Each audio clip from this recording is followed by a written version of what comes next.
ঢাকা কুড়িগ্রাম রোডের গাবরা বহুমুখী মহাসাগরে উদ্ধার কাজ করার সময় এক পেট্রোল সার্ভিস কর্মকর্তা পানিতে ডুবে নিখোঁজ হয়।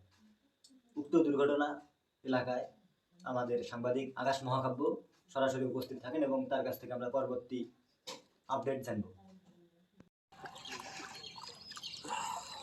এখন সিলেট কুড়িগ্রাম রোডের আইলবাড়িতে আছি। পেট্রোল সার্ভিস কর্মকর্তা লাশ উদ্ধার করতে এসে তিনি নিজেই নিখোঁজ।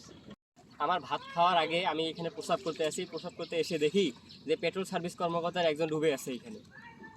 এখানে কোটি কোটি লোক দেখা যাচ্ছে, তাকে উদ্ধারের জন্য উদ্ধার করে নিয়ে যাচ্ছে কেন্দ্রীয় কারাগারে। কুড়িগ্রাম কেন্দ্রীয় কারাগারে কুড়িগ্রাম কারাগারে তার অপারেশন চলতেছে। মুই 50 বছর থেকেই চাকরি করো, তার মধ্যে 100 বারে পানিত পড়ছম। টেলিভিশনের পক্ষ থেকে আপনাদের সবাইকে ধন্যবাদ।